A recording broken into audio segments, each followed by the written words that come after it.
আজ বুধবার 29/5/2024। আজকে আমাদের আলোচনার বিষয় শরিক মায়াজাম, 31তম পর্ব। এই বিষয় নিয়ে আলোচনা করবেন আমাদের শ্রদ্ধেয় স্যার ডাক্তার অমরনাথ চক্রবর্তী মহাশয়।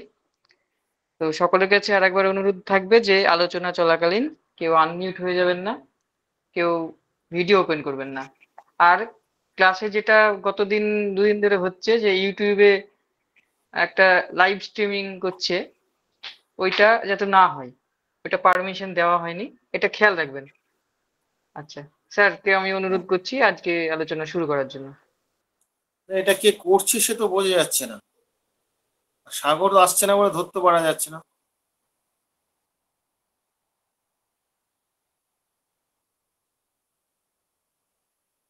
আচ্ছা, উপস্থিত সকল চিকিৎসক বিন্দুকে যথাযথ সম্মান জানিয়ে আজকের আলোচনা আমি শুরু করছি। আমরা তো সোরা পড়ছি, সোরা করতে গিয়ে স্কিনের কথা বারবার বলছি, সাপ্রেশনের কথা বারবার বলছি, এবং এটা বারবার বলার একটাই কারণ, মাথায় যেন ঢুকে যায়, মাথায় যেন ঢুকে যায়, সেটা হচ্ছে আমাদের মূল উদ্দেশ্য। এবং আজকে আমরা আলোচনা যেটা করব সেটা হচ্ছে হ্যানিম্যানের ক্রনিক ডিজিজ থেকে, ক্রনিক ডিজিজ থেকে সোরাটা আমরা এখন পড়ছি। আচ্ছা, সোরা সম্পর্কে it remains therefore an established truth that the true cure of the entire destructive psora, though antisoric remedies, is affected most easily only while the original eruption of the itch is still present. ও দামি কথা বলেছে, বলছেন যে এখানে যদি original skin ডিজিজের যে ইরাপশনটা সেটা যদি প্রেজেন্ট থাকে, তাহলে সেক্ষেত্রে আমরা সহজেই ইয়েকে, এই স্কিন ডিজিজকে আমরা অ্যান্টিসোডিক দিয়ে আমরা আরোগ্য করতে পারবো। এটা খুব দামি কথা। কিন্তু এইবার দেখুন, বহু আমি অন্যদের কথা বাদ দিচ্ছি, আমাদের আমাদের চিকিৎসক জীবনে আমরা দেখেছি অতিরিক্ত ইচিং এর জন্য কিছু মাদার টিংচার লাগানো হচ্ছে, প্লাস ওষুধ চলছে।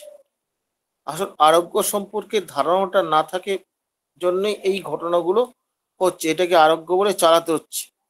অ্যাকচুয়ালি এটা মূর্খতা ছাড়া আর কিছুই নয়। অ্যানিম্যান যে কথাটা বলেছেন এটা শুধু আমাদের জন্য নয়, গোটা মানব সমাজের জন্য এটা সত্য।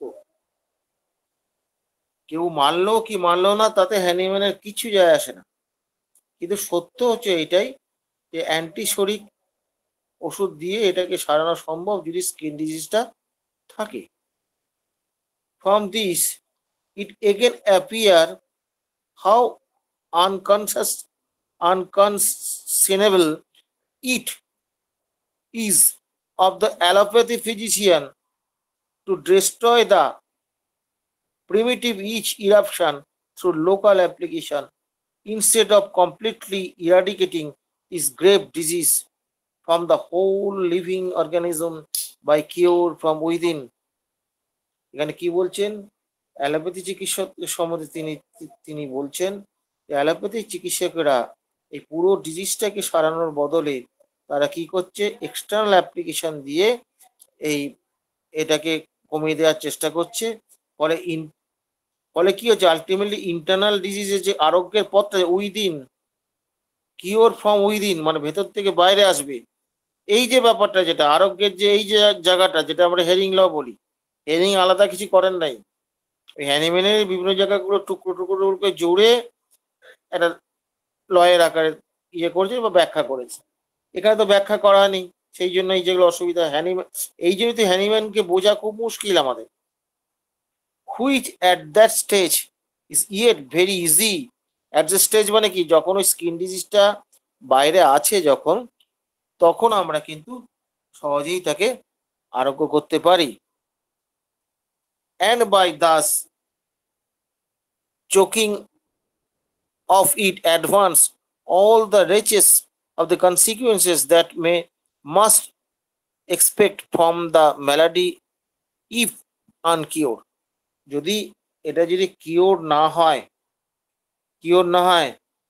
হুম, তাহলে কি হচ্ছে, এই যে আমরা মলম দিয়ে সারাচ্ছি, এই যে এইভাবে যে ইউজটা করছি, এটা একটা কিন্তু জঘন্য কাজ। এর ফলে কি হচ্ছে, that is the all secondary chronic nameless sufferings which follows it. যখনই আমরা এটা করছি তারপরে কি হচ্ছে, সেকেন্ডারি মানে এর ফলে আর কি বিভিন্ন ক্রনিক, নেমলেস, ক্রনিক কেন অ্যাকুটও আসতে পারে, নেমলেস নামহীন সাফারিংস তো থাকেই, নাম তো পরে দেওয়া হয়। তাহলে এই যে চাপা পড়ছে, চাপা পড়ে এটা এরকম হচ্ছে। আসলে এই কথাটা কতটা সত্য, গোটা ওয়ার্ল্ড তো এটা মানে না, গোটা ওয়ার্ল্ড হ্যানিম্যানের এই কথা মানে না। শুধু তাই কেন, আমাদের মধ্যেই বা কজন মানে, এটা খুব ক্রিটিক্যাল প্রশ্ন। তা দেখুন, আমরা যদি একটু বিজ্ঞানের সাহায্য যদি আমরা নেই, যেমন ধরুন শক্তির নিত্যতা সূত্র আমরা পড়েছি। এই যে শক্তির নিত্যতা সূত্র পড়েছি, শক্তিতে কি বলা হচ্ছে, শক্তিকে যদি আমরা শক্তি দিয়ে ধ্বংস না, আমরা তাকে যদি শক্তিকে ধ্বংস করা যায় না, তাকে কি করা যায়, পরিবর্তন করা যায়। এবং হ্যানিম্যান যে রোগ এবং সুস্থতা, এই দুটোর মধ্যে সেই শক্তির খেলাই তো বলেছেন, প্রাণ শক্তির খেলা আর হচ্ছে রোগ শক্তির খেলা।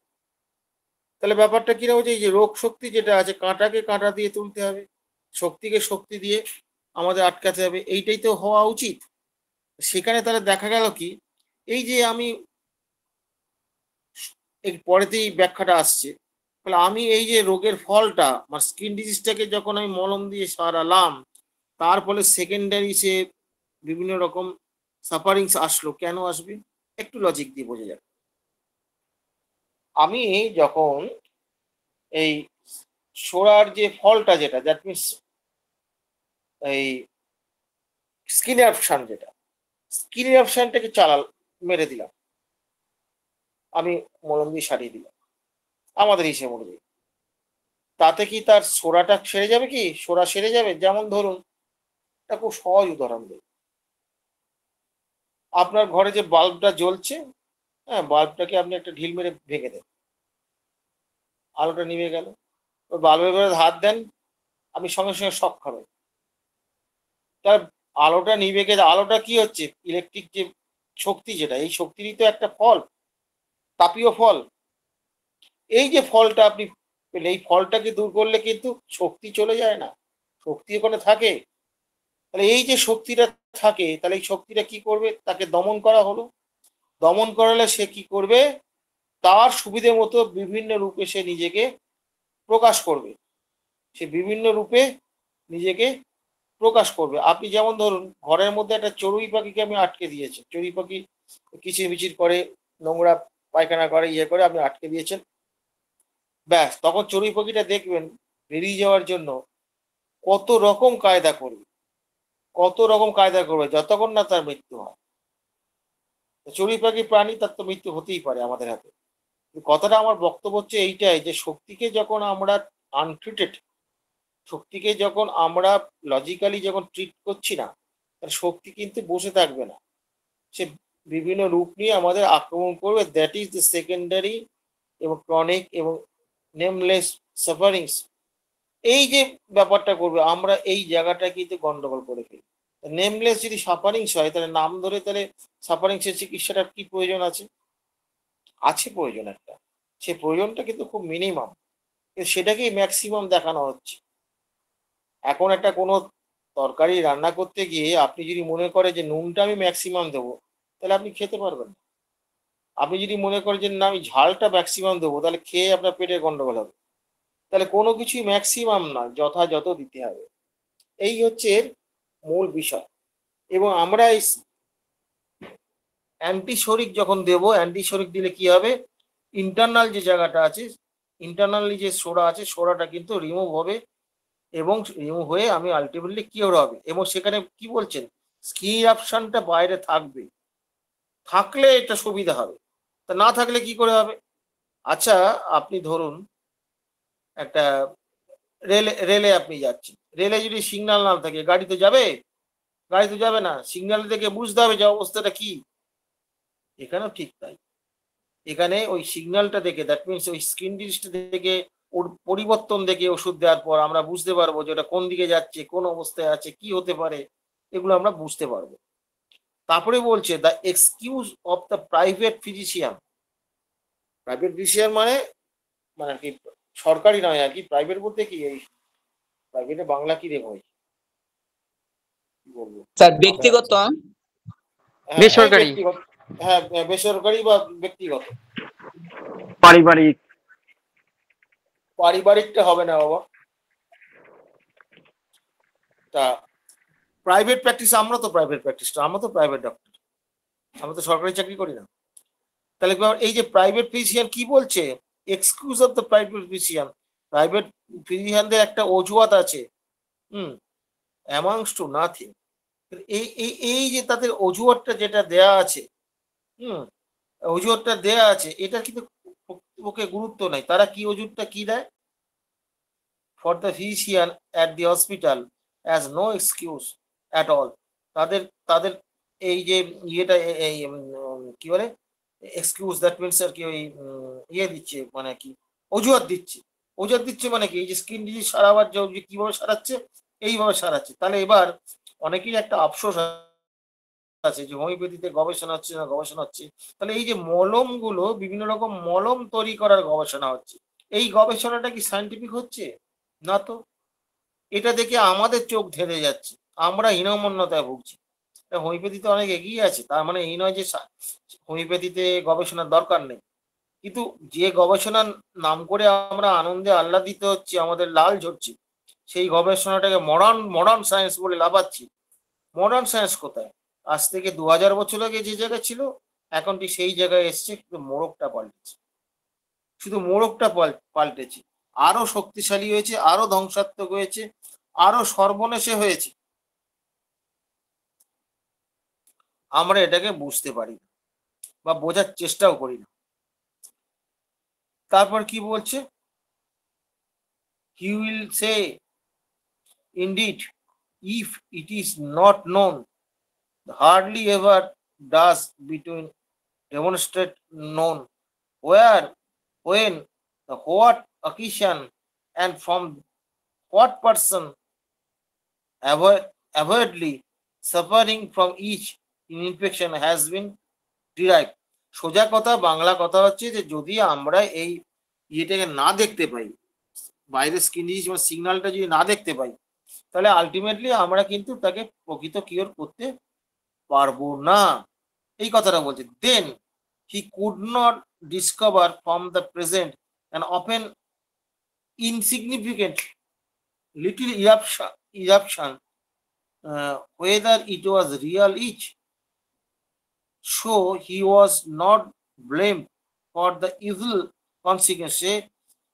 এইটাকে যদি সে ঠিক মতো না বুঝতে পারে বা ইয়ে করতে, তাহলে কি এর যে ফল, কনসিকুয়েন্স, ইভিল কনসিকুয়েন্স, মানে এটা চাপা দিলে পরে যে ভয়ঙ্কর ফলগুলো হয় বিভিন্ন রকম, সেটা কিন্তু আমরা বুঝতে পারবো না, এবং আমরা অনেকেই বুঝি না, অনেকেই বুঝতে চাই না আমরা, এটা হচ্ছে আমাদের ডিফেক্ট। তারপর কি বলছে এখানে হ্যানিম্যান, তারপর কি বলছে, remove it from the skin as soon as possible by a lotion of lead solution. Lead মানে তখন ওই সীসা হতো। অয়েনমেন্ট অফ দ্য ক্যাডমিয়াম, এক ধরনের মেটাল, এটা হতো। অ্যান্ড প্রেসিপিটেট অফ মার্কারি, মানে ওই ওই ইয়ে থেকে আর কি, পারদ থেকে হতো। আরে বাবা, তখনকার কেমিস্ট্রির অবস্থা তো অত উন্নত ছিল না, এইগুলো দিয়ে করা হতো, তাতে তবু আমরা ওষুধ দিয়ে সেগুলোকে বার করতে পারতাম চট করে। আর এখন যে সব দেয় স্টেরয়েড, ফেরয়েড দেয়, যেগুলো অ্যান্টিবায়োটিক্স তো আছেই, স্টেরয়েড দেয়, সেইগুলোকে বার করে আনা খুব মুশকিল। আর বার না করতে হলে আমি সারাতেও পারবেন না। আর যদি বার করতে হয়, যথেষ্ট দক্ষতা চাই, যে কোন ওষুধ দেব, কোন পরিস্থিতি দেব, মাত্রা কেমন হবে, এগুলো খুব কঠিন জায়গা। এগুলো কিন্তু আমরা বার করতে পারি না অনেক সময়। একটা জটিল রোগে ভুগছে, that means there is suppression. Suppression যে কোনো হতে পারে, স্কিন সাপ্রেশনটাকে আমরা উড়িয়ে দিতে পারি না যদি আমরা পাই। The excuse as well as above said amounts to nothing. বলছে এই যে তারা যে অজুহাত যেটা দিচ্ছে এটার কোনো গুরুত্বই তারা নেই। মানে এই যে তারা এই যে শাড়ি দিচ্ছে, হ্যাঁ এইটা আমি ওষুধ দিলাম সেরে গেল, কি বলে অজুহাতটা, কি বলে তারা?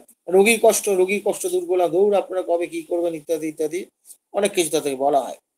For first of all no cutaneous eruption of whatsoever kind of may be ought to be expelled through the external means.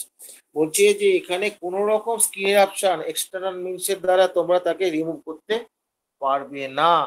এইটা হচ্ছে হ্যানিম্যানের মূল কথা। তারপরে বলছে any physician who wishes to consciously মানে মানে কনসিয়াসলি মানে কি, কনসিয়াসলি মানে কি, মানে কি সচেতন ভাবে ইয়ে করে, রেশনালি যারা সোজা কথা যে বিবেকবোধ সম্পন্ন যুক্তিবাদী চিকিৎসক যিনি আছেন তিনি কখনোই কিন্তু এক্সটার্নাল মিনস দিয়ে ছাড়াবার চেষ্টা করবেন না। এই যে জায়গাটা গোটা পৃথিবীতে বলছে যে ওটা যে মলম দিয়ে সারাতে হবে, স্কিন ডিজিজ এটা একটা লোকাল ডিজিজ, এর সঙ্গে শরীরের অন্য কোনো জায়গার কোনো মিল নেই, অমুক নেই তমুক নেই, অনেক কিছুই বলি। সত্যি কি তাই? হ্যানিম্যান 5 নম্বর অ্যাফোরিজমে রিলেশনের কথা বলছে, রিলেশন, সামাজিক রিলেশন, ফ্যামিলি রিলেশন, বিভিন্ন রিলেশনের কথা বলেছে। তাহলে ব্যাপারটা হচ্ছে একটা মানুষের রিলেশন গুলো কেন বলছে, তার সেই প্রত্যেকটা ক্ষেত্রে তার ভূমিকাটা কি, এই রিলেশনের ক্ষেত্রে তার ভূমিকাটা কি, তার পজিশনটা কি সংসারে বা সমাজে, এই যে ইন্টারাকশন, ফ্যামিলির মধ্যে ইন্টারাকশন, সোশ্যালের মধ্যে ইন্টারাকশন, এইখানে তার পজিশনটা কি, সে কি ধরনের ইন্টারাকশন হচ্ছে, তার মধ্যে ক্রিয়া প্রতিক্রিয়া হচ্ছে, এটাও কিন্তু আমাদের জানা দরকার। আচ্ছা একটু ভেবে দেখিনি যে আপনাদের মধ্যে যে কেউ একজন, তো আপনারা কারো পিতা, কারো স্বামী, কারো বন্ধু, কারো দাদা, কারো শত্রু, বিভিন্ন রূপ তো আপনার মধ্যে আছে, বুঝলাম আপনার বিভিন্ন রূপ আছে, তো মানুষটা তো সে একই, মানুষটা তো আলাদা নয়। সোরার তো বিভিন্ন রূপ থাকতেই পারে কিন্তু মানুষটা তো একটাই, তার প্রকাশগুলো ভিন্ন ভিন্ন হতে পারে। তাহলে সেই জন্য আমি যদি একটা জায়গায় প্রকাশকে যদি ধ্বংস করে দিই, না তুমি ওর বাবা হবে না, তুমি ওর সন্তান পরিচয় ওকে দেবে না, তো তুমি যদি ওকে বাবা পরিচয় দাও আমি তোমাকে গুলি করে মেরে দেবো। ঠিক আছে, বাবার পরিচয়টা মুছে গেল, সে আর ভয়ে বলবে না এ আমার সন্তান আমি ওর বাবা, এটা ভয়ে বলবে না। তাতে কি মানুষটার চরিত্র বদল হবে? মানুষটা তো একই থাকবে, চাপের চোটে সে ওই জায়গাটা চুপ থাকবে, যেমন স্কিন ডিজিজ দিয়ে স্কিনের ক্ষেত্রে চুপ থাকবে, স্কিনটা পরিষ্কার থাকবে, কিন্তু তার তো চরিত্র বদল হবে না। এই চরিত্র বদল হবে না, এই জায়গাটাই আপনাদের আমি বোঝাতে চাইছি, এই জায়গাটাই আপনারা ভাবুন, না ভাবলে তা মাথায় ঢুকবে না। এবং দ্বিতীয় নম্বর হচ্ছে যে আমরা ছাড়াতে পারছি না, হতেই পারে, কিন্তু কথা হচ্ছে কেন পারছি না সেইটা যদি আমরা বোঝার চেষ্টা করি তাহলে কিন্তু আমাদের আর কোনো অসুবিধা থাকবে না। তারপর কি বলছে, the human skin does not evolve itself without the cooperation of the rest of the living whole. Any eruption does not become sick in any way without being induced or compelled to it by general disease. কি সুন্দর কথাটা, খুব বাংলা কথাটা হচ্ছে যে কোনো কিছু একটা বাইরে যদি হয়, হ্যাঁ সেইটার পেছনে তার রেস্ট অফ দ্য লিভিং অর্গানিজমের গোটা শরীরের তার কোনো ভূমিকা নেই। এই যে গল্পটা, এই গল্পটাই তো আনসাইন্টিফিক, এটাই তো মডার্ন সায়েন্সকে সাব মডার্ন করে দিয়েছে। এইখানে তো হ্যানিম্যান, এখানে তো হোমিওপ্যাথি হচ্ছে আলট্রা মডার্ন সিস্টেম অপারেশন। আপনারা কি নিজেরা কেউ বোঝেন না যে কোনো একটা ডিজিজ, এই যে ধরুন আপনি সোজা কথা আপনি পায়খানা করছেন আর পেট খারাপ হয়েছে, পেট খারাপ মানে কি শুধু মানে কি রেকটামের বিষয়? তা তো নয়, হজম করতে গেলে পরে আপনার জিআই ট্র্যাক্টের একটা ভূমিকা আছে, প্লাস বিভিন্ন রকমের জুসের, গ্যাস্ট্রিক জুসের ভূমিকা আছে, শুধু তাই নয় ইমোশনাল ফ্যাক্টরও আছে। তার মানে কি দেখা যাচ্ছে, কোনো একটা ঘটনা শরীরে যখনই শারীরবৃত্তীয় কোনো একটা ঘটনা ঘটছে, তার পেছনে অন্যান্য অর্গানের ইয়েগুলো তো তারা জড়িত আছে। এইটাকে আমরা কিছুতেই মানছি না, শুধুমাত্র বিজ্ঞানের স্বার্থে কি না, ব্যবসার স্বার্থে। অতি দুর্ভাগ্যের বিষয়, আমাদের হোমিওপ্যাথি নামধারী নামাবলী গায়ে দিয়ে বহু চিকিৎসক আছে স্কিন ডিজিজের চিকিৎসক করছেন, স্কিন ডিজিজের হোমিওপ্যাথি চিকিৎসা। স্কিন ডিজিজের জন্য চিকিৎসা নিশ্চয়ই আলাদা কিছু হ্যানিম্যান বলে গেছেন, তারা জানেন, আমার আজ পর্যন্ত জানা নেই।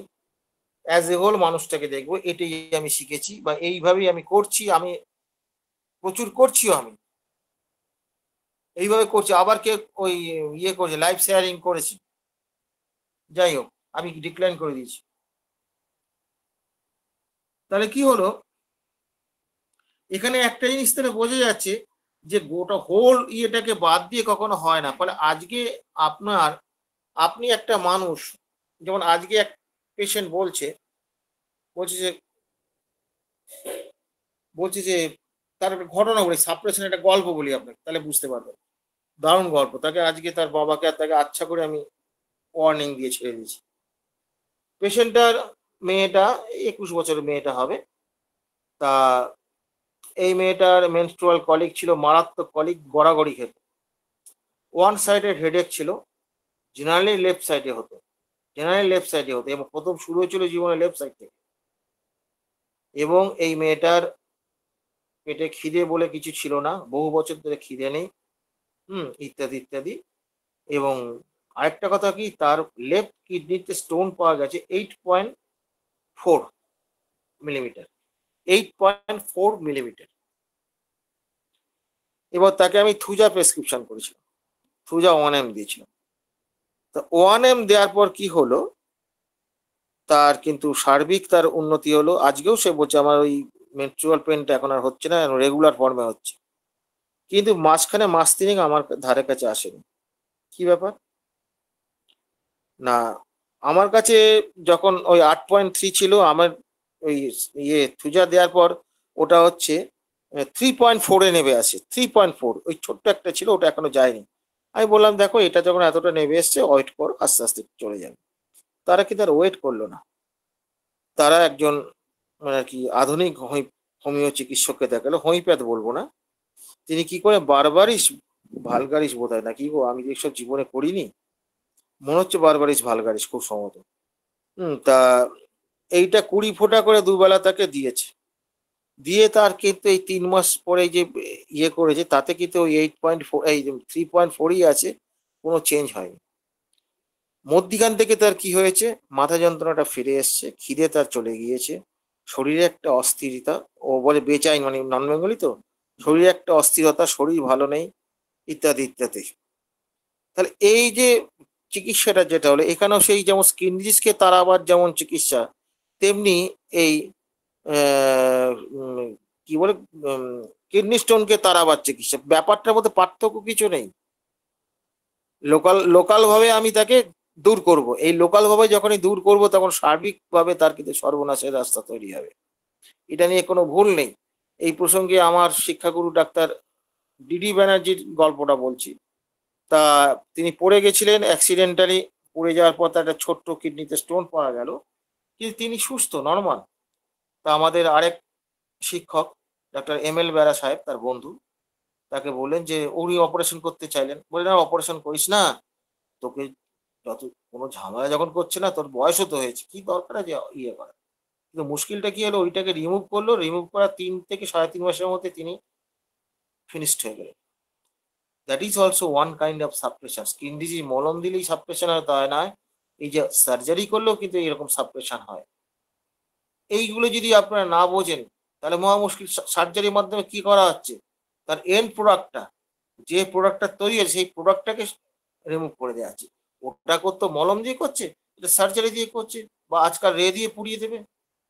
কি দিয়ে রে দিয়ে পুড়িয়ে দেবে, আজকাল সব রেটে বেরিয়েছে তো, কত আধুনিক আমরা হয়েছি। মূল কথাটা কি, পুড়িয়ে দাও পুড়িয়ে দাও, মূল কথা তাড়িয়ে দাও।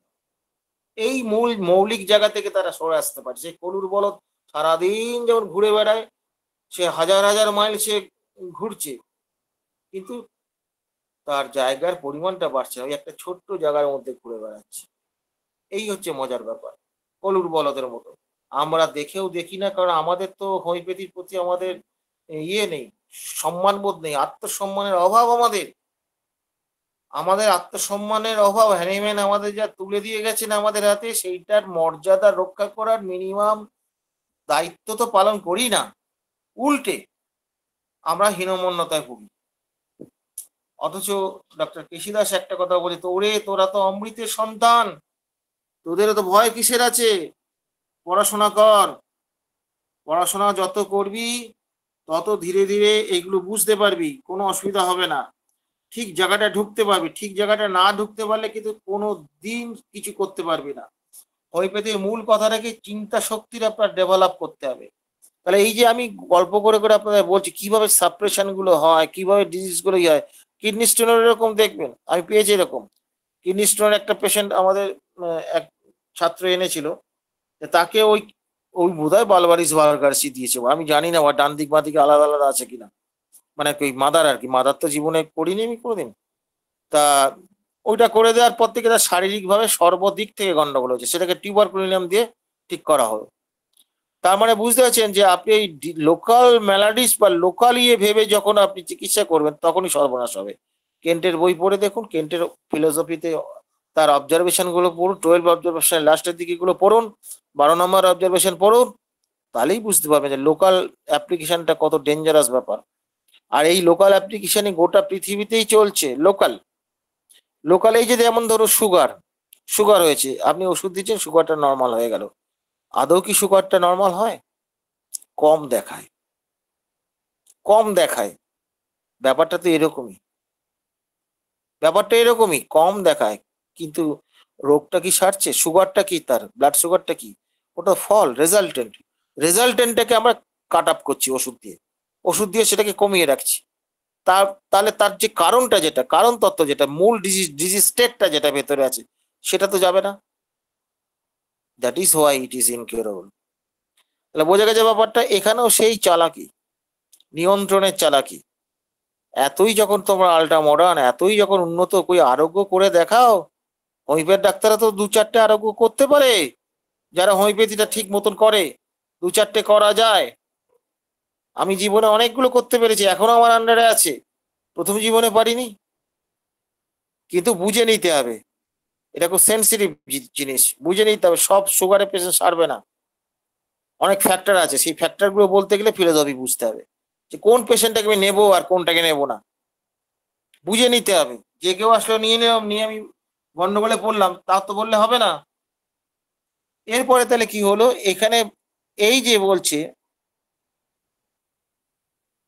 in every case there is at the bottom of the disorderly state of the whole internal living organism, which state must be considered. বলছে যখনই আমি একটা কোনো ডিজিজের যখন চিকিৎসা করতে চাইছি, তখন তার শরীরের ভেতরে ইন্টারনাল, তার লিভিং অর্গানিজম, মানে একটা মানুষের, ধরুন মানুষের কথাই বলছি এখানে, আমরা তো এটাই ধরবো লিভিং অর্গানিজম। হ্যাঁ, তা এই যে মানুষের তার ইন্টারনাল স্টেট যেটা আছে, সেই ইন্টারনাল স্টেটের সে একদম গভীরে গভীরে গভীরে যেটা আছে সেইটাকে কনসিডার না করে শুধুমাত্র ওই ফলটা দেখে যদি আমরা ইয়ে করি, ইরাপশনটা দেখে করি, তাহলে কি হবে? হিলিং কোনোদিন হবে না, কিওর কখনোই হবে না। কি হবে? Which change the state of the whole. সেটা কি করে ব্যক্তির চেঞ্জ স্টেট, মানে তার ডিজিজের অবস্থাকে চেঞ্জ করে দেবে। আপনারা দেখুন না, এই যে নিয়ন্ত্রণের ওষুধ, ধরুন সুগারের ওষুধ, থাইরয়েডের ওষুধ, অমুক ওষুধ, নিয়ন্ত্রণ তো চলছে, দেখাবে আপনাকে, খেয়ে দেখবেন, এই পরীক্ষা 3 মাস করে দেখো, এই দেখো তোমাকে নর্মাল দেখিয়েছি, নর্মাল দেখিয়েছি, দেখো নর্মাল। হ্যাঁ, খুব ভালো কথা, আমরা এরকম ওষুধ দিয়ে দেখাতে পারি না, দিয়েই বলবো যে দেখো তো নর্মাল 3 মাস পরে, ওরকম আমাদের চট করে হয় না। তাহলে ব্যাপারটা হচ্ছে যে ওরা পারে, সেই জন্য ওদের কথাটা সবাই মানে।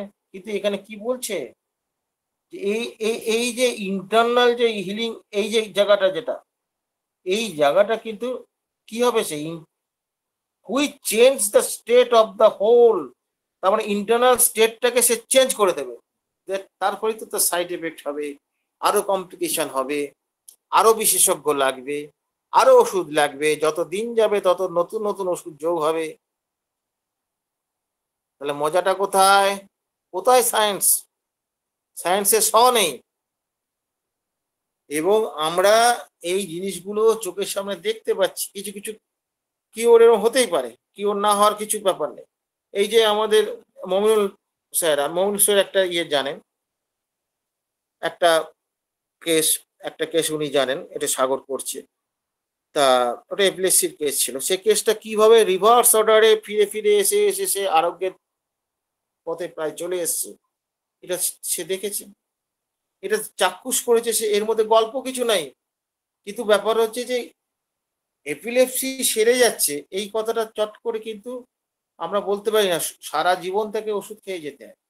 এপিলেপসি আমরা চোখের সামনে সারতে দেখেছি, কিছু কিছু সারাতে পেরেছি। ব্যর্থতা আছে, অস্বীকার করবো না, ব্যর্থতার পেছনে কারণও আছে।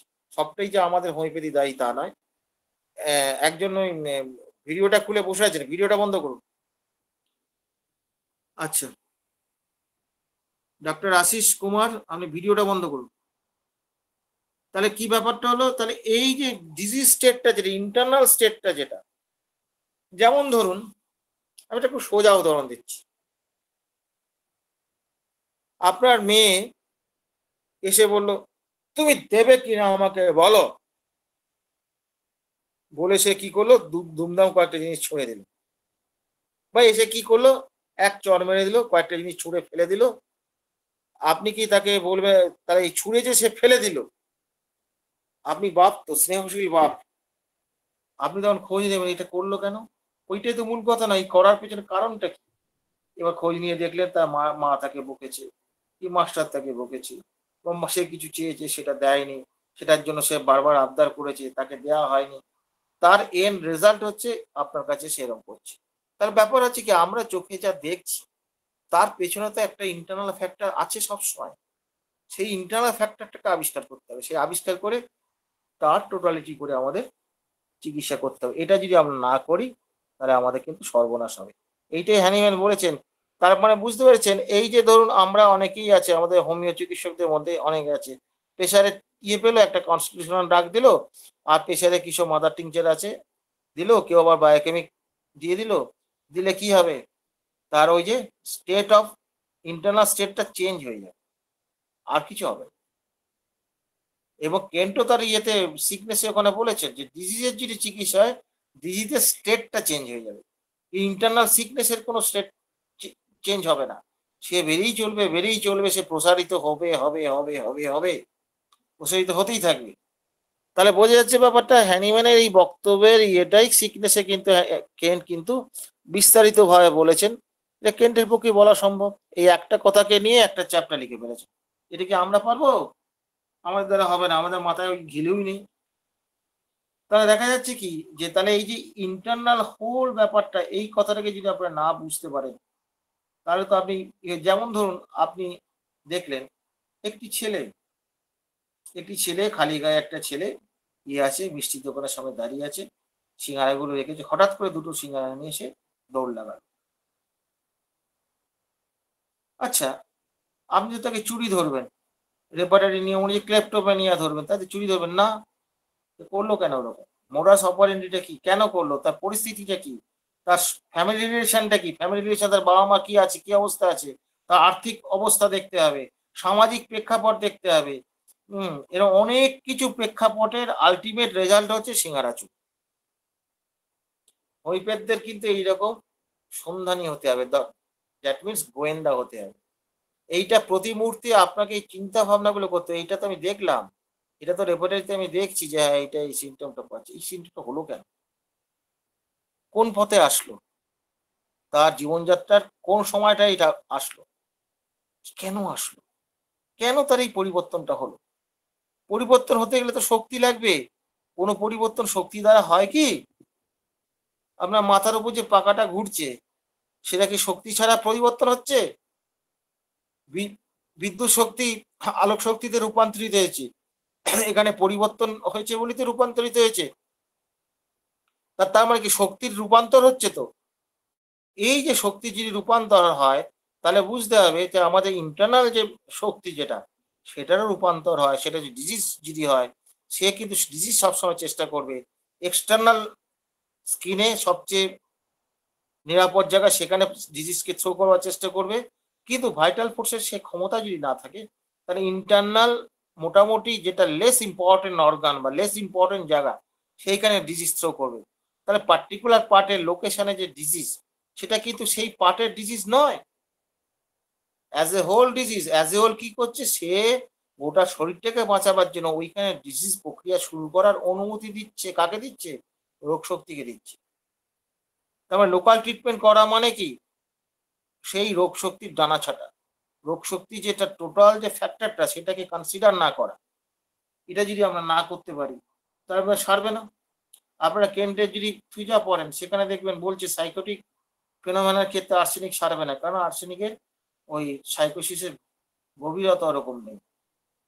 পড়তে যান, কোলোসিন পড়তে যান, কোলোসিন পড়তে গিয়ে দেখতে পাবেন সেখানে বলছে যে কোলোসিনতে ব্যাপার, পরবর্তীকালে বেডোরিনাম লাগবে। কেন না, কোলোসিনদের ওই গভীরতা নেই।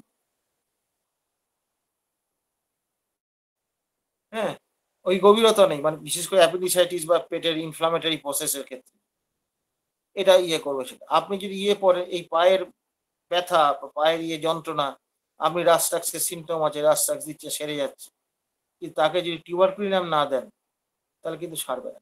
এগুলো কি কেন বলেছেন? এগুলো এক্সপিরিয়েন্স থেকে তিনি বলেছেন। কেন বলেছেন? কারণ ওখানে তার ওই ইন্টারনাল টোটাল ফেনোমেনাটা হচ্ছে কিন্তু টিউবারকুলার স্টেট। আমি শুধুমাত্র লোকাল স্টেটের উপর যদি প্রেসক্রিপশন করি, তাহলে যে পেশেন্টটার তো ডিজিজ ব্যাপারটা ফেনোমেনাটা চেঞ্জ হয়ে যাবে, কিন্তু আর তো কিছু হবে না। তাহলে আমাদের সবসময় ইন্টারনাল ফেনোমেনাটাকে আমাদের খুঁজতে হবে, কেন সে এরকম করছে। আপনাকে যদি কেউ বলে যে হ্যাঁ আমি তেতো খেতে খুব ভালোবাসি, আপনি নাচতে নাচতে তেতো খেতে লিখে রাখলেন ডিজার বিটার, বিশেষ করে বাচ্চা ছেলে যদি হয়, ও বাচ্চা ছেলে তেতো খেতে ভালোবাসে, আরে বাবা রে, কটা ওষুধ আছে এখানে, এই 7-8টা ওষুধ আছে, কি আরো বেড়ে গিয়ে হয়তো এদিক ওদিক করে 8টা-10টা আছে। খুব ছোট জায়গায় চলে আসলো একটা শিশু, একটা 4-5 বছরের শিশু, সে কি করছে, ওই তেঁতো দিয়ে সে অর্ধেকে বেশি ভাত খেয়ে নিয়েছে, তেঁতো পেলে আর কিছু চায় না। ও মাংস পরে খায়।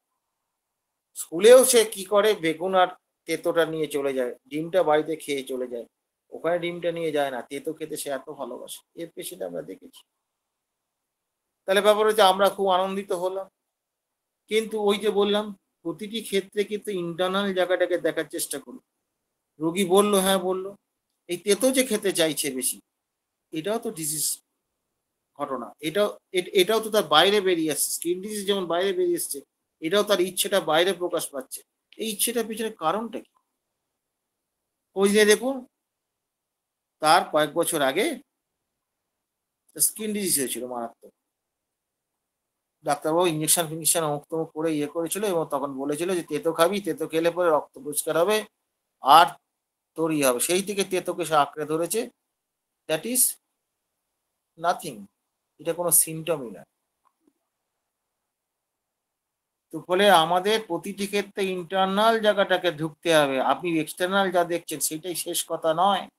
এটা শুধু চিকিৎসার ক্ষেত্রে নয়, সিমটমের ক্ষেত্রে যদি আপনারা ভেতরে ঢুকতে পারেন, একজন ভালো হোমিওপ্যাথ হবেন।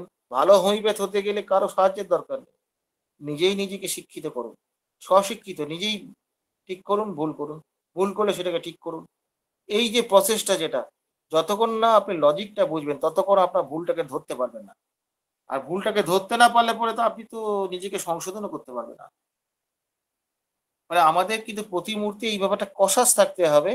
এবং হ্যানিম্যানের এই যে শিক্ষাটা, যেটা তাহলে এক্সটার্নাল রিমেডি দিয়ে আমরা কোনো কিছুই করতে পারবো না।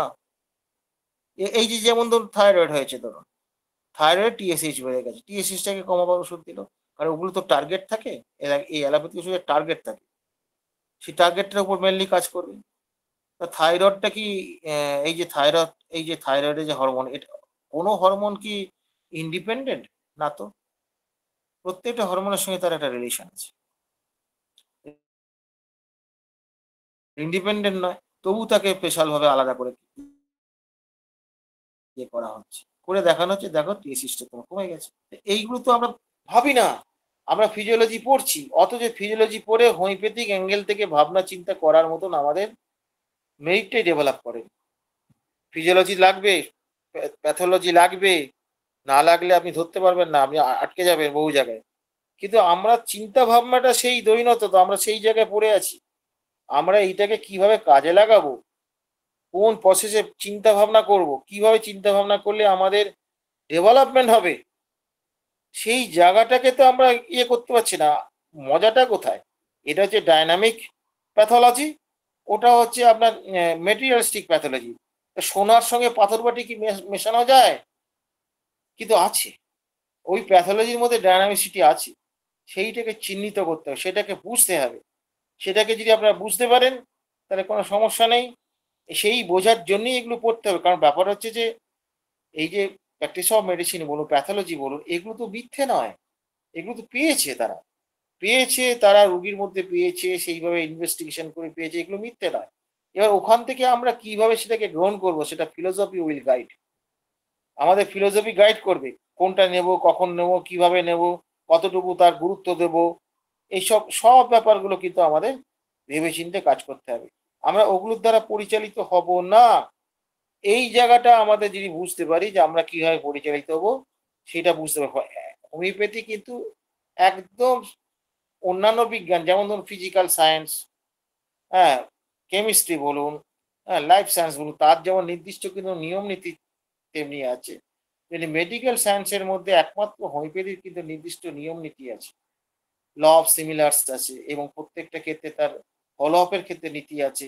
এটা অন্য প্যাথিতে পাবেন না। অন্য প্যাথির মূল কথা যেভাবে তার সরিয়ে দাও, পুড়িয়ে দাও, হ্যাঁ, উড়িয়ে দাও, ব্যাস ঠিক হয়ে গেল, ও এটাই ঠিক হয়েছে, ওটাই সবকিছু। তা তো নয়, এটা তো নয় এটা। ফলে আমাদের এই জায়গাটা থেকে বেরিয়ে আসতে, উড়িয়ে দেওয়ার কি প্রয়োজন নেই? আছে। যে স্টেজটায় ধরুন আপনি কিছু করতে পারবো না অসুবিধা, সেই ক্ষেত্রে উড়িয়ে দিলে সে কিছুদিন বাঁচবে বা আরো কিছুদিন সে সার্ভাইভ করবে। গুরুত্ব সবকিছুরই আছে, কিন্তু কোন জায়গায় আছে, কিন্তু আমাদের যে করবার ক্ষমতাটা যেটা আছে, সেটা তো আমরা করতে পারছি না। তাহলে দেখা যাচ্ছে কি যে আমরা এই যে চিকিৎসা যেটা করছি, চিকিৎসার ক্ষেত্রে আমরা কি করছি, কি প্রয়োগ করছি, সেটা নিয়ে আমাদের ভাবনা চিন্তা নেই। শুধুমাত্র ওই ডিজিজ ওরিয়েন্টেড করে দেখাচ্ছি, দেখো আমি এটা সারিয়ে দিয়েছি, দেখো এই কিডনি ছিল, এই মাদার দিচ্ছি কি পাদার দিয়েছি, সেরে গেছে। আমি বহু পেশেন্ট দেখেছি যারা এইবার মাদার দেওয়ার পর তাদের কিন্তু বিভিন্ন রকম সমস্যা দেখা দিয়েছে, সেগুলো কনস্টিটিউশনাল ড্রাগ দিতে তবে তার এসেছে। This is fact. আবার দেখুন, এটা এই কদিন আগের ঘটনা, এটা মমিনুল্লাহ জানে ব্যাপারটা। আমি ওই একটা স্টোনের ক্ষেত্রে, কিডনি স্টোনের ক্ষেত্রে, একটা ছেলেকে আমি কার্সিনোসিক টেনে দিয়েছিলাম, দুপুরবেলা দিয়েছিলাম, রাত্রিবেলা তার স্টোন বেরিয়ে গেছে। ও সেটা আমি দিয়েছি, ওর ছবিও দিয়েছিলাম। ফলে এইরকম রেজাল্ট আমার জীবনেই প্রথম হলো, মানে এইরকম কয়েক ঘন্টার মধ্যে স্টোন বেরিয়ে আসলো, এটা আমাদের অনেক হলো। তাহলে একটা দেখুন, তাহলে হোমিওপ্যাথি ওষুধে কিন্তু এরকম অসাধারণ রেজাল্ট দিতে পারে, কিন্তু আমি জীবনে একবার দিলাম। তাহলে আমাকে কি অর্জন করতে হবে, যে আমি বাকি ক্ষেত্রগুলোতে তাড়াতাড়ি কেন করতে পারছি না? সিলেকশন ঠিক হচ্ছে না। সিলেকশন যদি বা হলো, পাওয়ার ঠিক হলো না, বা মাত্রা ঠিক হলো না। আমাদের তো অনেক জায়গা গ্যাঁড়াকল আছে। তার ফলে আমাদের সেই জায়গাগুলো আমরা আস্তে আস্তে আবিষ্কার করতে হবে চিকিৎসার মধ্যে দিয়ে। সেটা যদি করতে পারি তাহলে আমরা খুব দ্রুত আরোগ্য করতে পারবো। কারণ দ্রুত আরোগ্য বর্তমান যুগে একটা কম্পিটিশনে যুক্ত। আপনি যদি দ্রুত আরোগ্য না করতে পারেন, তাহলে তো আপনার কাছে থাকবে না পেশেন্ট।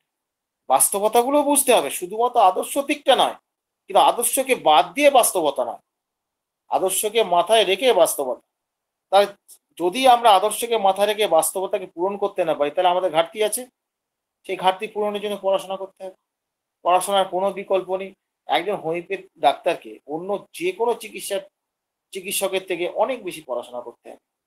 কারণ এটা ইন্ডিভিজুয়ালাইজেশন, তো অনেক বেশি পড়াশোনা করতে হবে। দিন রাত বইয়ে মুখ বুঝে বসে থাকতে হবে, বই না পড়লে হবে না। ফলে আপনাদের তরুণ চিকিৎসকদের বলছি, পড়ুন আপনারা, সব কিছু বইতে আছে। আমি নতুন কিছু আপনাদের শেখাতে পারবো না, সে ক্ষমতা আমার নাই। আমি শুধু আপনাদের ওয়ে অফ থিঙ্কিংটাকে পাল্টে দিতে চাইছি। ওয়ে অফ থিঙ্কিংটাকে, আমার আর কোনো উদ্দেশ্য নেই। সব বইতে আছে, আমি তো বই থেকেই পড়ে শোনাচ্ছি। তা দেখা যাচ্ছে কি, এই যে এক্সটার্নাল রেমেডি দিয়ে যে কি সর্বনাশ হচ্ছে, শুধু তাই নয়, সোজা কথা এক্সটার্নাল রেমেডি মানে কি, লোকাল ভাবে তাকে ট্রিট করা হচ্ছে। লোকাল ভাবে যে কোনো ট্রিটমেন্ট যদি আপনি করেন, সেক্ষেত্রে সর্বনাশ হবে, এক্সেপ্ট কিছু ক্ষেত্র আছে যেখানে তার লাইফ ডেঞ্জার হয়েছে, বা যেখানে তার এমন একটা প্যাথোলজিক্যাল কন্ডিশন চলে গেছে যাকে আমি আর কিছু করতে পারবো না, সেক্ষেত্রে আমাদের লোকাল ট্রিটমেন্ট করতেই হবে। সেখানে দরকার পড়ে উড়িয়ে দিতে হবে, দরকার পড়ে পুড়িয়ে দিতে হবে, সবকিছুই করতে হতে পারে। আমরা কোনো কিছুই আমাদের ব্রাত্য নয়, কোনো কিছু ব্রাত্য নয়, সবকিছুর প্রয়োজন আছে যথাযথ জায়গায়। সেটা বুঝতে হবে ডায়নামিক্সের জায়গাটা কোথায়, কোথায় আমরা ডায়নামিক মেডিসিন দিয়ে পারবো না, দ্যাট মিনস আমাদের সীমাবদ্ধতা কোথায়। হ্যাঁ, এইগুলো মাথায় রাখতে হবে। একটা জিনিস খেয়াল রাখতে হবে, আমার সীমাবদ্ধতা যেন হোমিওপ্যাথি সীমাবদ্ধতা না হয়। এই জায়গাটা আমাদের মাথায় রেখে চেষ্টা করতে হবে এগিয়ে যাওয়ার। তা আজকে আমি এইটুকু বলে শেষ করলাম। তা এইটুকুর উপরে কারো কিছু প্রশ্ন থাকলে আপনি প্রশ্ন করতে পারেন, আমি চেষ্টা করবো তার উত্তর দেওয়ার, যদি আমার জানা থাকে।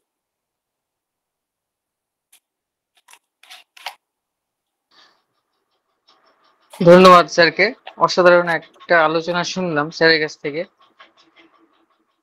আজকের এই আলোচনার মধ্যে যতটুকু আলোচনা হলো তার মধ্যে যদি কারো কোনো প্রশ্ন থাকে আপনারা করতে পারেন স্যারকে।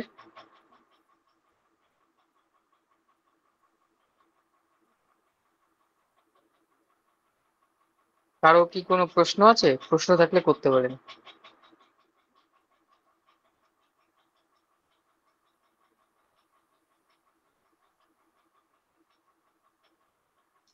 স্যার, দয়া করে একটু শুনবেন, কিছু মনে করবেন না, একটা ব্যাপারে একটু বলি। হ্যালো। বলুন হ্যাঁ, বলুন, আপনি শুনছি। হ্যাঁ, অমরনাথ বাবু, হুম, বলছি, আমার পার্সোনাল ক্ষেত্রে কিছু ট্রিটমেন্টের জন্য, আমি একজন হোমিওপ্যাথি ডাক্তার। আমার পার্সোনাল ক্ষেত্রে ট্রিটমেন্টের জন্য আমি খুব বারবার ফেলিওর হচ্ছি নিজে। ওটা আহ, ওটা ট্রিটমেন্টের জন্য আপনাকে কি পার্সোনালি বলতে হবে, না এখানে বলা যাবে? এখানে আমি ট্রিটমেন্টে বা রোগী ধরার জন্য এখানে আসিনি। আমি এখানে এসেছি হোমিওপ্যাথি সম্পর্কে সার্বিক আলোচনা করতে। আমার সে উদ্দেশ্যও নেই, যার জন্য আমি কাউকে আমি ফোন নাম্বার দেই না চট করে। কেউ হয়তো সেই ইয়ে থেকে হোয়াটসঅ্যাপ থেকে বার করে ফেললো, যারা একটু ইয়ে আছে মানে যারা ভালো এসব বোঝে, সেই করলেই পর্যন্ত। আমি ওই জায়গাটায় টোটালি অ্যাভয়েড করি সবসময়। এবং আপনাকে ব্যাপার হচ্ছে পার্সোনালি কিভাবে পাবো?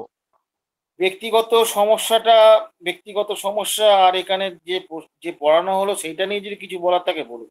আমরা তো এই আলোচনার বিষয় বুঝতে পারি যে ব্যক্তিগত সমস্যা তো অনেকেই থাকতে পারে, সেটা আমরা কি করে সমাধান করবো? আমাদের এই যে আচ্ছা, আলোচনাটা করলাম এখান থেকে আমরা বুঝতে কি অসুবিধা হচ্ছে সেইটা বলুন, যদি বুঝতে অসুবিধা হয় আমি সেটা বুঝিয়ে দেবো। না না, আমি আপনাদেরকে ফলো করি, স্টাডি করছি, আমিও স্টাডি করছি, দেখছি। আমি তো বললাম আপনাকে ব্যক্তিগত সমস্যাটা তো আমি মেটাতে পারবো না, কিন্তু কথা হচ্ছে যে আমি সার্বিকভাবে এখানে সবার জন্য দিলাম। এবার এই জায়গাগুলো পড়ুন, পড়ার পর দেখবেন আপনার পারবেন, না পারার কোনো কিছু না। আমিও তো এগুলো পড়ে পড়েই তো শিখেছি। আচ্ছা, থ্যাংক ইউ। আচ্ছা, আর কারো কোনো প্রশ্ন আছে? প্রশ্ন থাকলে করুন স্যারকে। এই বিষয়ে যেটুকু আলোচনা হলো এটার উপরে আপনারা প্রশ্ন করুন। আপনি অন্য জায়গায় যাবেন না, অন্য জায়গায় গেলে তো অসুবিধা। সমস্যা তো আমাদের অনেক রকম আছে। বিষয়ভিত্তিক এই আলোচনা যেটা হয়েছে তার উপর যদি প্রশ্ন থাকে করুন। কারো কি কোনো প্রশ্ন আছে?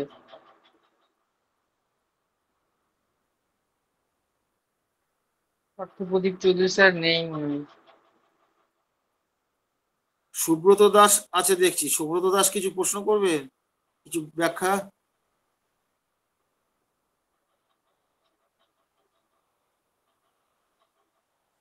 না স্যার, কিছু জিজ্ঞেস করছি। কেন কি এর কি আমি কি বোঝাতে পারিনি নাকি? স্যার আপনি না, খুব না, সুন্দর বুঝতে পেরেছি, বুঝাইছেন স্যার, আমরা বুঝতে বুঝতে পেরেছি, পেরেছি। খুব সুন্দর। এর জন্য স্যার কোনো কোশ্চেন নাই। আমি জাস্ট আপনার থিঙ্কিংটাকে পাল্টাতে চাইছি, আমি আর কিচ্ছু করতে চাইছি না, সব বইতে আছে।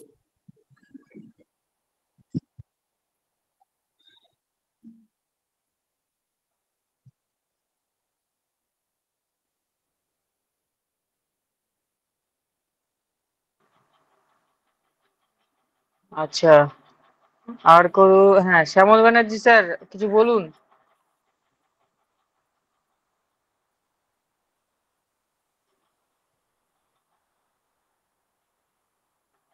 শ্যামল Banerjee sir.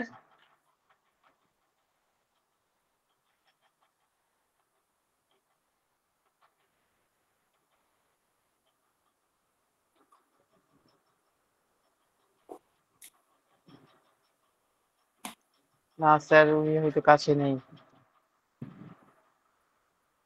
Doctor Abdul Wahid sir. Sir তো চমৎকার করে বুঝালেন, আসলে খুবই ভালো লেগেছে স্যারের কথাগুলো। আসলে এখানে প্রশ্ন করার মতো তেমন কিছু নেই, স্যার তো মোটামুটি উদাহরণ দিয়ে বললেন। তো যেহেতু স্যার কয়েক মিনিট সময় আছে, আমি একটা বিষয় নিয়ে স্যারকে রিকোয়েস্ট করবো। স্যার, ওই যে অনেক ক্ষেত্রেই ডায়াবেটিস ভালো হচ্ছে, তো আসলে যদি একটু সংক্ষিপ্ত আকারে স্যার বলতেন যে কোনগুলো ভালো হবে কোনগুলো হবে না, একটু যদি দিক নির্দেশনা দিতেন স্যার, তাহলে আমাদের ঠিক জন্য আছে, একটু এই দেখুন এই হ্যানিম্যান, এটা আমি এই অ্যাপোরিজমটা কত নাম্বার আমি বলতে পারছি না। আমার ওই যে আরোগ্য বলে যে ইয়েটা লিখছি না, ওই 179-80 এরকম হবে বোধ হয়, খুব সম্ভবত। 100 না, 200। ওখানে হ্যানিম্যান বলছেন যে ক্রনিক ডিজিজ বলুক বা যে কোনো ডিজিজের ক্ষেত্রে যেখানে স্ট্রাকচারাল চেঞ্জটা মারাত্মক কিছু হয়নি, সেই ক্ষেত্রে কিন্তু কনস্টিটিউশনাল মেডিসিন কিওর করতে পারবে। এবং আমি দেখতে পাচ্ছি এইখানেই তো স্ট্রাকচারাল চেঞ্জটা হয়েছে কি হয়নি এটা জানতে গেলে প্যাথোলজিটা আপনাকে বুঝতে হবে। প্যাথোলজি তো লাগবে এখানে। আমি এইটা এক নাম্বার। দ্বিতীয় নাম্বার হচ্ছে যে আমি যে পেশেন্টগুলো নেই না, সেগুলো যে বাড়িতে দিনরাত যুদ্ধ চলে, আমি আগেই জিজ্ঞেস করি সংসারে শান্তি কতটা অশান্তি কতটা। যদি বলে না লেগেই থাকে, আমি বাবা হবে না, আমার তাই পারবো না। আমি তাকে পুরোপুরি এড়িয়ে দিই। কারণ ব্যাপার হচ্ছে যে এখানে তার সবসময় তার মেনটেনিং কস্ট থাকছে, তো আপনি কি করে করবেন, করতে পারবেন না। তার ফলে এই ক্ষেত্রগুলো আছে। এবং আরেকটা ব্যাপার হচ্ছে কি যে তারা দীর্ঘদিন ধরে এই যে হ্যাবিচুয়েটেড হয়ে আছে যেসব ওই নার্কোটিক্স ড্রাগগুলো আর কি, ওষুধ খেতে খেতে, সেইগুলোকে তো হঠাৎ করে উইথড্র করা যাবে না। উইথড্র করলে কি হবে, যেমন ধরুন আপনি সুগার দেওয়া আছে, সুগার আপনাকে দেখাচ্ছে 120, আপনি একটা সুগারের ট্যাবলেট খাচ্ছেন, এখন হয়তো 100 mg খাচ্ছেন। তা প্রথমে শুরু করেছিলেন তো 25 mg দিয়ে, এবারে 100 mg উইথড্র করে দেন, উইথড্র করে দিলে অরিজিনাল সুগারটা রিটার্ন করবে, সেই ধাক্কাটা আমি সামলাতে পারবেন। এবার আরোগ্য হোমিওপ্যাথিতে আরোগ্য হতে গেলে পরে কি বলছে, ওল্ড সিমটম রিঅ্যাপিয়ার। তো ধরুন আপনার 500 সুগার আছে, ওষুধ খেয়ে আপনাকে 120 দেখাচ্ছে, ঠিক আছে? তাহলে রিটার্ন অফ সিমটম যদি হয়, তাহলে সেক্ষেত্রে এই 500টা রিটার্ন করবে কিছু সময়ের জন্য হলো। কিউরেটিভ ওষুধ যদি হয়, তার কোনো রকম স্ট্রাকচারাল চেঞ্জ ধরুন হয়নি, আপনি প্যাথোলজি রিপোর্টে সবকিছু পেলেন, হয়নি, তাহলে আপনি তাকে ওষুধটা দিলেন। তাহলে এই যে 500টা যখন রিটার্ন করবে, ধরুন আধ ঘন্টার জন্য রিটার্ন করবে, করে তারপর তো আস্তে আস্তে কমতে শুরু করবে। তো ওই আধ ঘন্টার ধাক্কাটা পেশেন্টটা তো মারা যেতে পারে। পরে এইখানে আমরা যেটা করি সেটা হচ্ছে এটা, আমরা কনস্টিটিউশনাল ডাক্তার তার সঙ্গে চলে, তার অভ্যাসগুলোকে চেঞ্জ করা হয়, খাদ্য অভ্যাস চেঞ্জ করা হয়, কিছু ফিজিক্যাল ব্যায়াম দেওয়া হয়, তার এইগুলো করা হয়। এবং দ্বিতীয় নাম্বার হচ্ছে যে এই তার লাইফস্টাইলটাকে চেঞ্জ করা হয় যদি সে রাজি থাকে। এইটা হলো, হওয়ার পর ওষুধ দিতে থাকি, ধীরে ধীরে ধীরে ধীরে কমতে থাকে। এই ইয়ের ক্ষেত্রেও আমাদের এই থাইরয়েডের ক্ষেত্রে এরকম আমি এরকম করি। এই রিসেন্ট একটা ওই বাচ্চার কথা বলছি, সে প্রশ্ন করেছিল ডাক্তারকে, সাহস আছে, বলছে স্যার আপনার কাছ থেকে 10 বছর বয়স থেকে সে ওই থাইরয়েডের চিকিৎসা করছে। বলে স্যার আমার তো এখন 125 হলো, বলে 150 নিতে হবে এরপরে। তাকে বলেছে এরপরে 150 মতো নিতে। তো বলছে স্যার এতদিন ধরে ওষুধ খাচ্ছি, সারছে না কেন? বলে তোমাকে সারাবার কোনো ওষুধ নেই, তাহলে ওষুধের ইয়েটা বাড়ছে কেন? বলে আমাদের কোনো ওষুধ নেই, কিছু করার নেই। তো কেউ সারাতে পারলে দেখতে পারো অন্য কাছে। সেই পেশেন্ট আজকে বছর 3 আমার আন্ডারে আছে। তা তাকে ওই 75 mg করে চলছে, সপ্তাহে 2 দিন বন্ধ হয়েছে। সে কিন্তু মেনস্ট্রুয়াল ট্রাবল ছিল, তার বিভিন্ন রকম পেন হতো, থাইরয়েডের পেশেন্ট পেনও হয়, মাসেল পেন হয়, ইয়ে পেন হয়। তা এইসব ছিল, তারপরে খুব অস্থিরতা ছিল, তারপরে তার ওই অ্যালার্জিক ম্যানিফেস্টেশন ছিল, সর্দির ধাত ছিল, এগুলো সবই চলে গেছে। পেশেন্টটা টিউবারকুলি নেবেন। তার ফলে ব্যাপারটা হচ্ছে যে এই যে চলে গেছে যেটা, সেটা কিন্তু এখন তাহলে সপ্তাহে 5 দিন খাচ্ছে, কত 75%। এইটাকে আস্তে আস্তে আস্তে আস্তে আমি ওকে কমাবো। ওদের একটা ভয় আছে 75 থেকে কমালে পরে যদি বেড়ে যায় তখন কি হবে, কারণ বার দিয়ে হোমিওপ্যাথি করতে গিয়ে এরকম হয়েছিল, হসপিটালাইজ করতে হয়েছিল মেয়েটাকে। সেটাও আমার ভেতরে ভেতরে একটা ভয় আছে, বাবা অত তাড়াতাড়ি অতটা কমিয়ে দরকার নেই, 75 থেকে দুদিন কমিয়েছি, এরকম আছে। আরেকটা ঘটনা আমার মনে আছে, ওটা ছিল 16 পয়েন্ট কত ছিল, ওকে মেডুইনাম 10 দিয়েছিলাম, 0.46 বোধ হয় এরকম একটা হবে, নেমে চলে আসলো 1 মাসের মধ্যে, তাকে নার্সিংহোমে অ্যাডমিট করতে হবে। তো ফলে এরকম অনেক সময় হয়ে যায়, কিন্তু পেশেন্টটা কিন্তু এখন ভালো আছে, পেশেন্টটা কিন্তু এখন তার ওই জায়গাটা নেই, তার এখন 6-7-এর মধ্যে ঘোরাফেরা করছে, তার ওই ওষুধ কিন্তু বন্ধ করে দেওয়া হয়েছে, থাইরয়েডের ওষুধ বন্ধ করে দেয়। এই পেশেন্টটা বছর চালেক আমার হাতে আছে। এগুলো 2-1 মাসে হয় না রে ভাই, খুব সতর্ক প্রেসক্রিপশন করতে হবে, খুব সতর্ক জায়গায়, একটু এদিক ওদিক হলেই ব্যাস গেল, আর আপনি কিছু করতে পারবেন না, মানে হাত চুলকালেই বিপদ, খুব শক্ত জায়গা, এটা আমাদের কাছে খুব চ্যালেঞ্জ রে ভাই। আমি আবার ডায়াবেটিসের মধ্যে যেগুলো ইনসুলিন থাকে, ইনসুলিন ওরিয়েন্টেড না, সেগুলোকে আমি নেই না, ভয় পাই মারাত্মক। আমার স্যারও বলতেন, বাবা জীবনে 3-4টে মাত্র ওটাকে ঠিক করতে পেরেছি, বাকিগুলো সব ফেলে গেল। আমি ভয়ে ওটা নেই না, দরকার নেই বাবা, কেন বিপদে পড়তে যাবো, কারণ ওই স্টেজটা তো আমরা রেকভার করতে পারবো না। এ ক্ষেত্রগুলো বুঝতে হবে, এখানে তো আপনার প্যাথোলজি জানতে হবে, প্যাথোলজি না জানলে পরে কি করে হবে, প্যাথোলজি জানবো না অথচ হোমিওপ্যাথি ডাক্তার হবো, সেটা কি করে সম্ভব, অসম্ভব ব্যাপার, তাই না? স্যার থ্যাংক ইউ স্যার, সুন্দর স্যার বুঝিয়ে দেওয়ার জন্য। তবে আমরা যেটা বুঝলাম স্যার যে প্রথমেই যেটা করতে হবে যে তার মধ্যে প্যাথোলজিক্যাল চেঞ্জ আছে কিনা, যদি চেঞ্জ থাকলে তাহলে সেটা কিউরেবল হওয়ার সম্ভাবনা নেই। আর একটা যদি মেনটেনিং কজ যদি কোনো ডিজিজের থাকে, সেখান থেকে যদি রুগীকে বের করে নিয়ে আসা না যায়, তাহলে ওই রুগীর ক্ষেত্রে আমরা সফলতা খুব একটা পাবো না। আর যেগুলো বিভিন্ন হরমোনাল বা ডায়াবেটিসের বা প্রেশারের ওষুধ যেগুলো খায়, সেগুলোকে আমাদের ধীরে ধীরে সেখান থেকে রুগীকে বের করে নিয়ে আসতে হবে। দেখুন, হ্যানিম্যান কিন্তু মদ ছাড়ানোর ক্ষেত্রে কিন্তু এরকমই বলেছেন, ধীরে ধীরে ইয়ে করতে হবে, জল মিশিয়ে তাকে ইয়ে করে ধীরে ধীরে ধীরে ধীরে নেশাটা সারাতে হবে বলেছেন। এখন এইটা নিয়ে, এই ওষুধ নিয়ে তিনি কিছু বলেন না, কিন্তু আমাদের এটা প্র্যাকটিক্যালি আমরা স্যারের কাছে দেখে শিখেছি। আমরা প্রথম জীবনে আমরা ভাবতাম খিচুড়ি হোমিওপ্যাথি করবো না, 2-4টে ধাক্কা খেয়ে ভয় ভয় ঢুকে গেছে।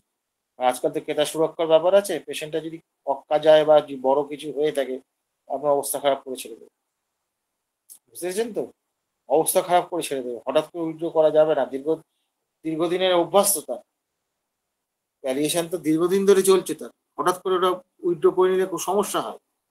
এগুলো খুব কঠিন জায়গা রে ভাই, ভীষণ কঠিন জায়গা, এগুলো একটু এক্সপিরিয়েন্স না হলে হাত না দেয়াই ভালো।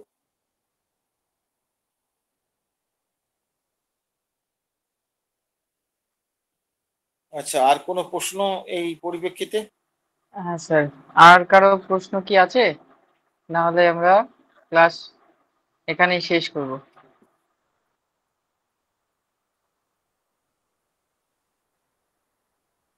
না স্যার, কারো তো প্রশ্ন দেখছি না স্যার।